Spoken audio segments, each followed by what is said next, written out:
and everybody will Yeah. see it as a default. They'll say, oh, Comex didn't have enough gold to pay off this month's contracts. Well, I want to be long the commodity where that's happening on a metals exchange, and then people will just buy the hell out of it at that point, even more so than they are now. And I think silver is a bigger candidate for that, really, because it's such a tiny market. The Financial Survival Network. Now more than ever. And welcome. You are listening to and watching the Financial Survival Network. I'm your host, Kerry Lutz. Hey, we are just past the first week of May. Election madness is heating up. Mortgage rates going up. Stores closing doors like never before. And wow, where are we heading to next? John Rubino is with us now. Make sure you check out his Substack, rubino.substack.com. So, John, have we crossed the Rubicon yet, or is it a few more kilometers, as our friends to the north would say? Hey, Kerry. Well, there are so many things pointing in the direction of, a crack up boom or something like that, where the people just lose faith in the currency. So yeah, we could go on all day just about those signs that are out there. But one of the big ones, I think, is the Fed saying, okay, inflation is 3 to 6%, depending on what measure we're using. And our next move is not going to be a rate increase. We promise you that, so we're going to hold rates steady or we're going to cut them, but that's it. And, with, let's take the high end of the range. And if inflation is 6%, that's a massive crisis. That destroys the savings of a whole generation in a very short time. And no Fed worth the name of central bank would ever let something like that happen without tightening to bring inflation back down, ideally to zero, but at least to their made up 2% target. But apparently they're not doing that. And the reason for that is that the system can't handle higher interest rates. So what are they going to do? You can't tighten monetary policy after you've already spent going on 50 years now, borrowing more and more money each year to the point where everybody is interest rate sensitive. So you raise interest, or even if you just keep interest rates the same as they are right now for very much longer, stuff starts blowing up. Mortgages, 7% and change right now, car loans, 10% plus. I think the commercial real estate thing, as you and I have talked about, is probably one of the big victims of that, which means the local and regional banks are one of the big victims of this whole thing. So that could be where it happens first, but any number of other catalysts are out there waiting to blow things up. Mhm. Well, you think 2024 is going to be the year of the bank failure? I think bank failures are part of the next 6 months for sure, just because, well, here's the mechanism. Commercial real estate, all those buildings that went up, especially office buildings over the past decade, were financed with relatively cheap money, and they had lots of people working in them. But now money is not cheap anymore, so those buildings have to be refinanced at higher interest rates. And after the pandemic, when people found out that it's nicer to work from home than it is to commute into a city to work in a big cubicle in a high rise, most office buildings have lower occupancy than they did. So they're getting hit with a double whammy. Their occupancy is down, which means their cash flow is lower, and the interest rates at which they have to refinance are much higher. So a lot of these buildings just aren't worth doing that. And so they're changing hands at big discounts. So a $200 million building is being sold for 110 million. In some cases, they're being sold for like 2 million. And those losses have to be taken somewhere, right? And they're on the balance sheets of local and regional banks. So let your local bank report a big loss on its commercial real estate. You're going to pull your deposit out, you and all the other depositors. That will cause a bank run, which breaks the bank. And then that fear will spread to all the other local and regional banks, and you'll have a run on a sector. And the government will have to step in with several $1 trillion this time around of bailout money, which makes it look an awful lot like the pandemic, right? They're going to have to do something that's on a scale of the stimmy checks. And that led to a increase in the money supply of between 40 and 60%, depending on which measure that you use, which in turn led to an inflation rate officially of 8.75% in 2022, but was really something like 15%, which put a huge part of the country in very dire financial straits because they can't cover their inflating day-to-day expenses. So if we do that again, I think it'll just tear a hole in the social fabric, and we'll be pre-World War II Europe or something like that, where there's just battles in the street because everybody's savings have been wiped out, and there are all these ideologies explaining it and offering to take over in place of the existing government. That would happen. So it's not clear how the government gets out of making that happen by bailing out all these banks, because they're probably going to need that bailout.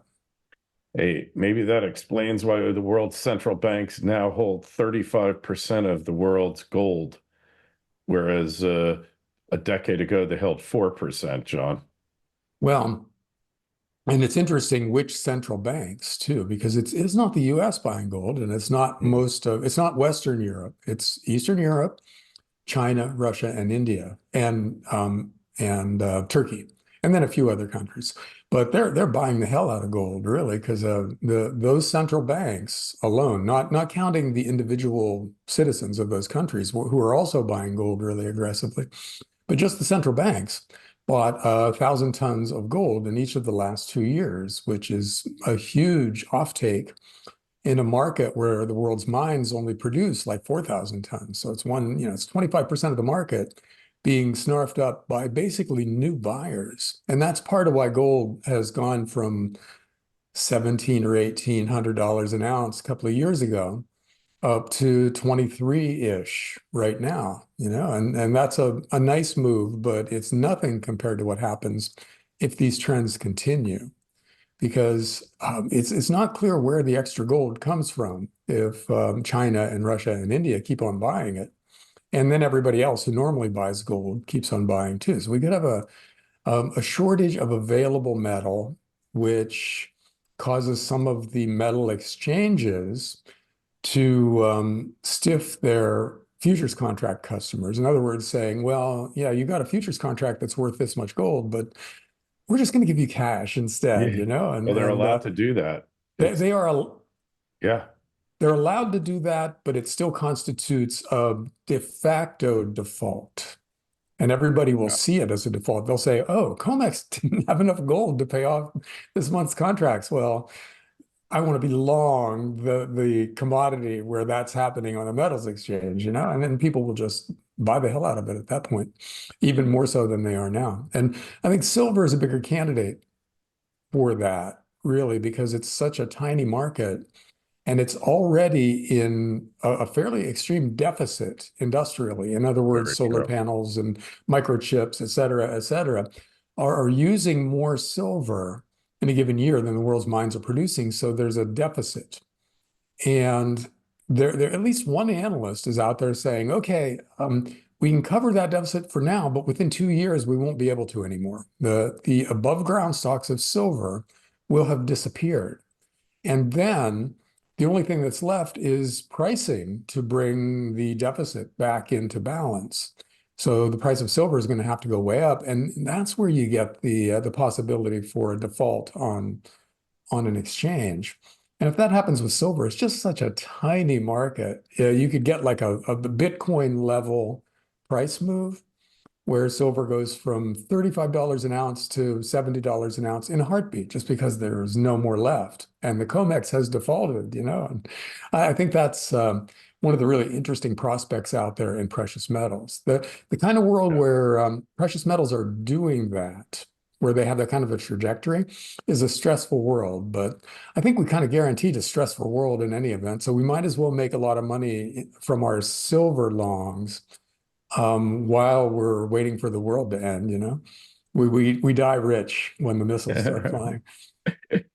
I guess that's what counts in the end, right? Well,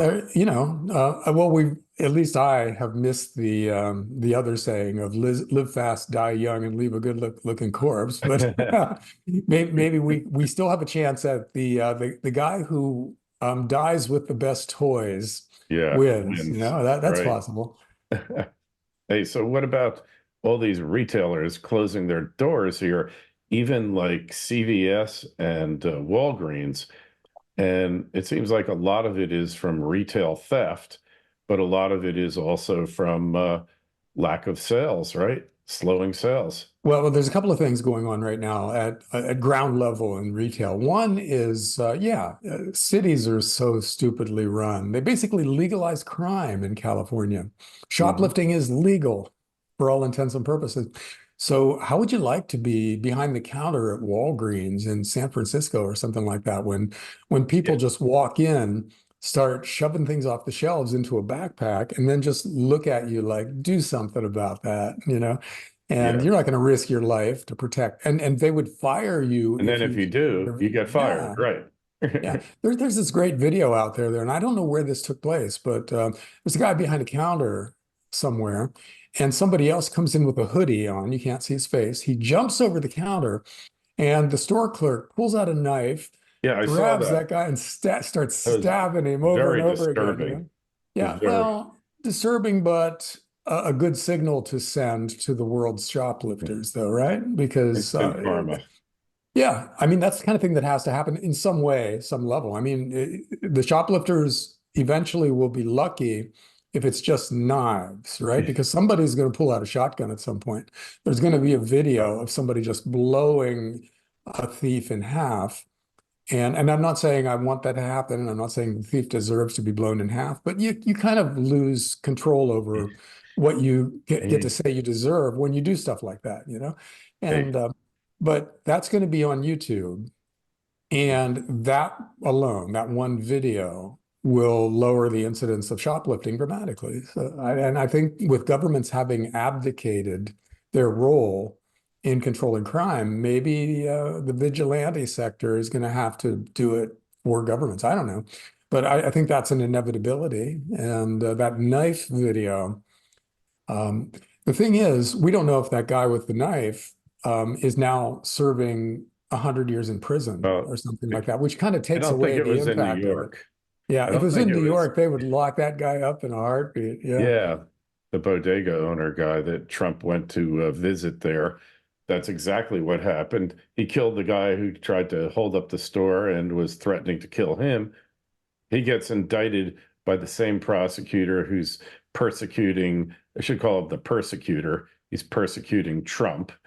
And uh, and then eventually there was such an uproar that they finally dismissed the case, but not after he spent like a week in Rikers Island. Disgusting. Yeah, well, there's a saying now, the prosecution is the punishment. Mhm. So it's not even that they intend to convict you. It's just that they can put you through a meat grinder in the criminal justice system, where yeah, they lock you up in Rikers Island, and then they delay your trial for 6 months, and your lawyer is charging you hundreds of thousands of dollars when you don't have anything like that, and then they just let you go. But in the meantime, they ruined your life. So that's another way the system has been weaponized against people, and I really hope that we fix it instead of just whatever party's in power uses it for revenge against what happened to them when they were out of power. Because then we're just going to go back and forth with this kind of thing forever. So at some point, some president is going to have to step up and say, we're just going to use the criminal justice system for legitimate crimes. For what it's No, intended. yeah, But it's intended purpose. yeah. No political persecution, nothing like that. We're going to step back, and our opponents can rest assured that unless they commit a blatant crime, the DOJ is not going to come after them. Somebody has to say that, and I don't know what the political calculation will be, whether that's seen as a good thing or a bad thing for the base, but somebody's got to say that to keep us from Mhm. descending into civil war. Well, they would say that that's exactly what they're doing by prosecuting Trump and all these other so-called election deniers and January 6th people, all of that. And the case before the Supreme Court now, they basically used a financial criminal act that was passed to address the Enron fraud to put all the Jan Sixers into prison for 20 years. And now the Supreme Court looks like it's ready to revoke that. And, you know, like really here, this is outrageous. These Trump persecutions are just falling apart. And they're not even having the desired effect, because they thought, well, we indict him 92 times. Nobody's going to vote for a guy who's indicted 92 times. But, you know, the Black community is looking at this and going, yeah, that's how the criminal justice system treats us. And so now they're identifying with Trump. And I think they're impressed with his resilience, because they know how hard it is to stay normal when you've got the criminal justice system trying to put you away for life. That's not the kind of thing that you can just forget about and go about your life. And Trump's doing it. He walks out of that courtroom and he's talking trash about the judge, and he's not backing down at all. And I think Black guys in particular appreciate that. They can identify with it, and they're impressed with how Trump's handling himself. So, you know, the Democrats are losing a big chunk of the Black vote, which has got to be freaking them out right now. Hey, all these things, you know, that now the judge is talking about holding him in contempt and putting him in jail. And the Secret Service is like, what are we supposed to do? Because we got to protect this guy 24/7. So we got to have 3 guys in a cell with him, and they're going to be armed. You can't go to jail ever with a gun, you know, anybody. And, you know, this is absurd, right? Kerry, I didn't think of that. That's hilarious. Oh my God. You know, there's a screenplay in that too. Can you imagine, you know, the story of somebody going to a president going to prison, and then from the point of view of the Secret Service agents. That's how you would have to write that screenplay, and it would be hilarious. Like, what has he gotten us into now? This guy is a lunatic, but now he's just gone past the point, you know? And it's like the judge can theoretically do this. Now, look, New York has some, or once upon a time when I practiced law, there had some decent judges, and they weren't all political ideologues. But they're letting this judge go on here, judge who is out of control, clearly conflicted, biased, hates Trump's guts. That's okay. You know, I always said any good lawyer, your job was to make the judge hate your adversary more than he hates your client. And so that's okay. But this judge is like off the rails, and the case is absurd. I mean, hey, could you ever imagine that your best witness would be somebody named Stormy Daniels? Okay, so this is the Stormy Daniels case we're talking about, right? Which is the hush money case. Well, yeah, the so-called hush money case. Well, it's like he's being indicted for getting extorted. I saw a podcast the other day in which a lawyer was saying that the definition of election fraud is that you're doing something that could only be in the service of your campaign. That's the only way you can commit an election fraud. Correct. And a guy paying hush money to a woman that he had an affair with, and the guy is married, can be for a lot of different reasons. So there's no way that even fits the definition of the crime, right? Because he could have just been trying to save his marriage. Anyhow, that's the lamest of the crimes. And the documents case just fell apart. Yeah, too. That's blown up. They altered evidence. Right. Yeah, that the FBI, surprise, surprise, the FBI ran a scam by altering evidence. Yeah, you know, I think you could make the case that the FBI just needs to be disbanded now, because they're involved in every kind of crime from the inception. You know, they're creating crimes and then tricking people into joining and then arresting those people. And at the very top of the food chain, they're framing presidents. Yeah. And you know, who would you fire in the FBI to make sure that you, exactly. Who wouldn't you fire? Like every manager there, and you look for like the young bucks who the whistleblowers, and you put them in charge, right? Because this corruption is just beyond the pale. And that goes back to the Gretchen Whitmer case where those guys supposedly wanted to kidnap her and kill her, and and now the evidence is coming out that they were actually framed for this. They were, it was basically entrapment. And man, like you can't make this stuff up. That is the most hilarious story. I mean, it's not hilarious because it's the government framing citizens for a crime. But in the car when they were going, theoretically going to do the crime, going to actually kidnap the governor, it was what, 5 FBI, 5 feds, and a couple of suckers that they roped into this.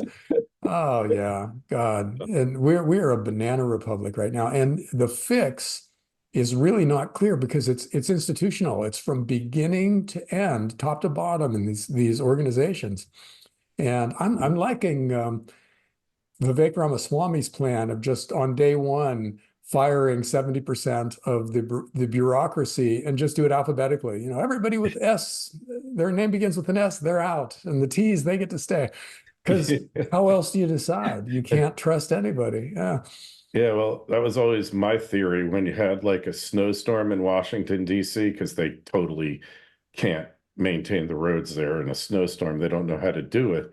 And then they say only essential workers come to work. Everyone else stays home. So everyone that comes to work, you keep, and then you fire everyone who stayed home because they weren't essential, right? I like that. That's way better than the alphabetical thing. Yeah. So yeah, okay. I totally get that. But then, okay, yeah. But we're just talking government employees, right? Because otherwise you'd have like, we're keeping the massage parlor people on and the liquor store guys, they can, they're essential. Massage parlors open. Yeah. Yeah. Okay. But yeah, I like that idea. You keep the guys, you keep the at ground level, street level police, and you keep the people who keep the roads clear.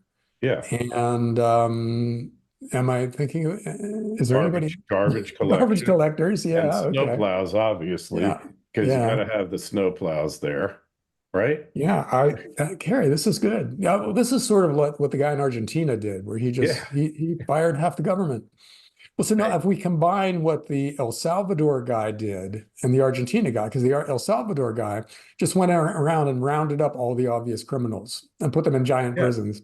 And then the Argentina guy, he just fired half the government. So we're seeing a lot of experiments being conducted out there that if they work are going to be really good templates for what we should do. Hey, so I have like a little secret to tell here. You're going to definitely want to be at Freedom Fest in Vegas, July 10th to the 13th, I believe it is. Because I think Milei is going to speak there, all right, the president of Argentina. And, all right, I'm probably not supposed to say this, but there is a good possibility that Trump is going to be there again, too. He was at the 2015 Freedom Fest, and like 2 days after or like 2 weeks after he went down the escalator at Trump Tower. And he's speaking at the Libertarian Conference that's a couple weeks before. I think he might be at Freedom Fest. I don't have any official word, but I told Mark Skousen, you want this to be a great year for Freedom Fest, you got to get him back. So can you imagine Milei and Trump, and they meet, and then Trump becomes a born-again libertarian?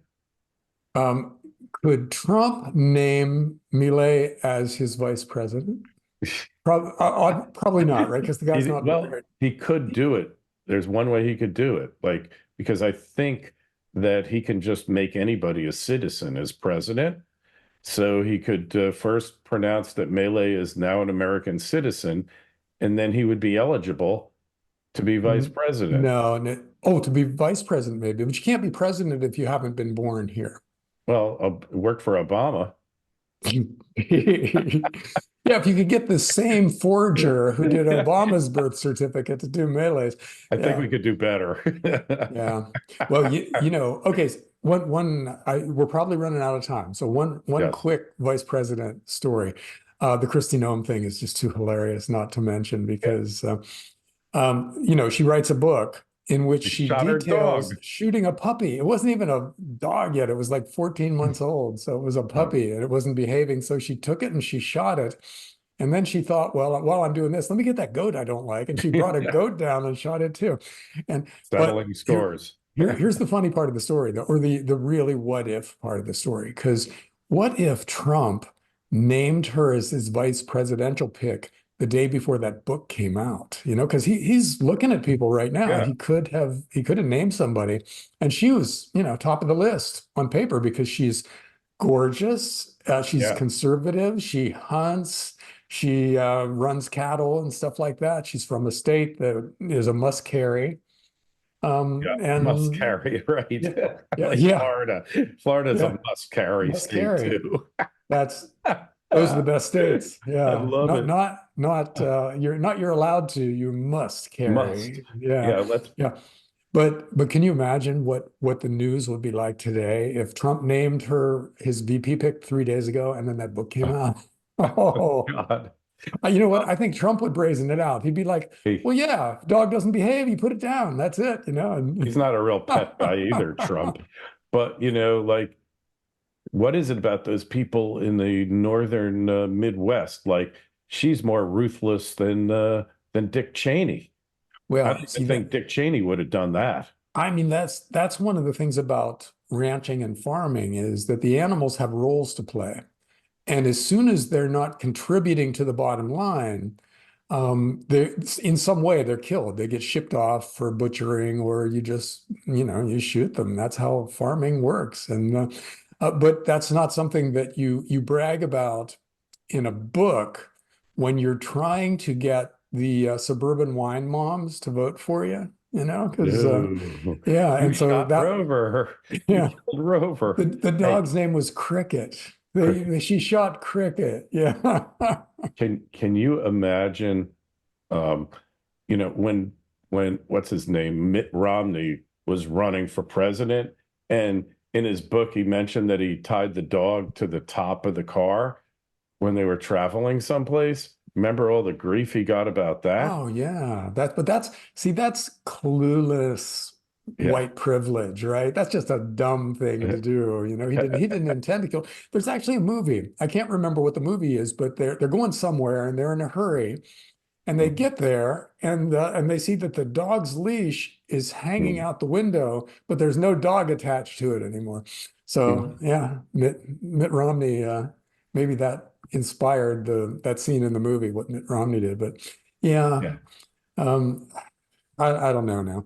I don't know who Trump is going to pick, and the list is down to people now that I don't care that much about because Tulsi Gabbard is apparently not on Yeah. it, and Vivek Ramaswamy is not on it. So, um, if I was Trump, I would just hire Ramaswamy and Tulsi Yeah. Gabbard just for something. You just say, okay, Yeah. they're in my cabinet Cabinet. somehow. I'm going to put them in charge of all kinds of cool stuff, and Yeah. Kennedy too. Just announce that Kennedy is replacing Fauci, and Vivek Ramaswamy gets to Yeah, decide who is fired in the government, and Tulsi Gabbard is the defense secretary or right. something like that. And get ready for the mother of all measles outbreaks if Kennedy replaces Dr. Fraudchi. Hey, in my opinion, the only guy he should even think about picking, and I don't see him there, but I don't believe that those four finalists are really the finalists. That's not Trump's way. His way is to make you look there, and then you miss what's over there. To me, DeSantis makes the most sense because that's a guy who can actually get stuff done. He's proven himself over and over in Florida.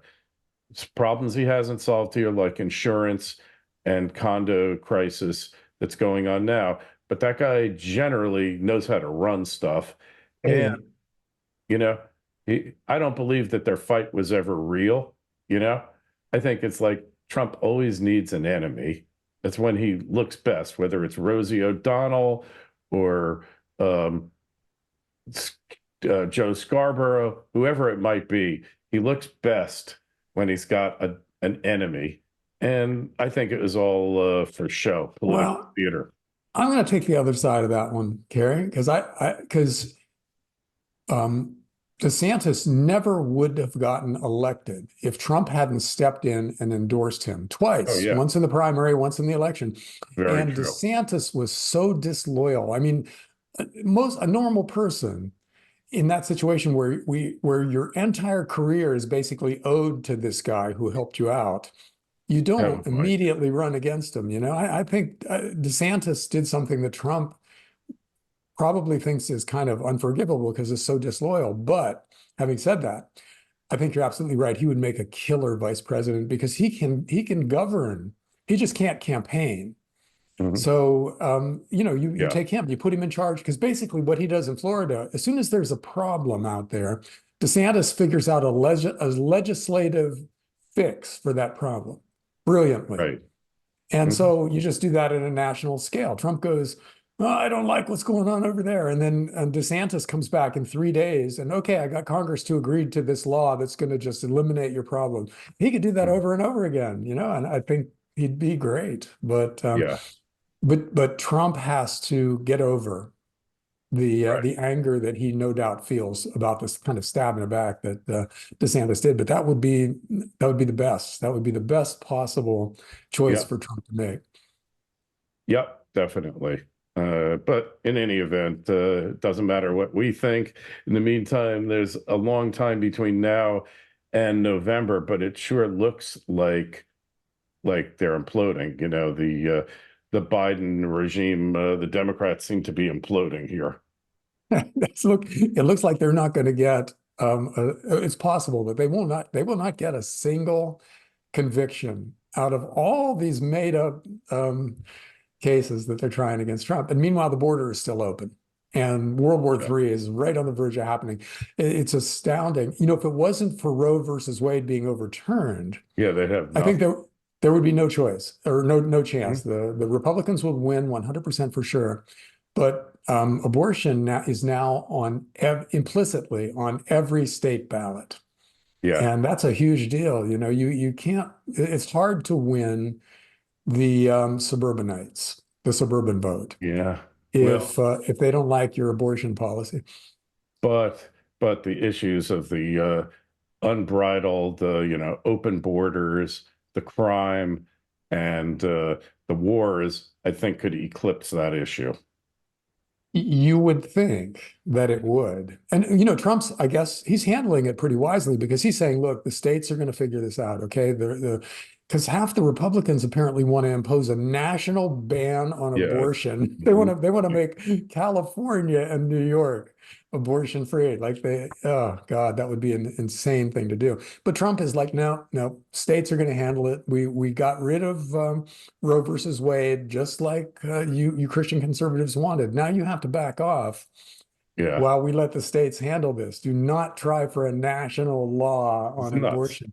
Yeah, it is. But if the presidential candidate is saying it, that means the party is endorsing it. So Yeah. that's okay. Trump can he can impose his will on that issue. Hey, just my feeling, if it wasn't for abortion, there'd be a lot more Trump children running around. Just my own personal view on things, John. Okay, I could say a pretty funny thing, but I don't think it would play very well if I said so. Never Let's mind. I'm go not for going to it. say what. Yeah, All right. after Well, we then sign we'll off. we'll end Yeah. it on a note of censorship, self-censorship, best kind, because then the government doesn't have to step in because you already did their work for them. Hey, make sure you go over to John's Substack, rubino.substack.com, our site, financialsurvivalnetwork.com, show notes there. Click John's Substack and it'll take you right to it, and sign up for our free newsletter. John, we'll talk to you in a couple of weeks. Bye, Kerry.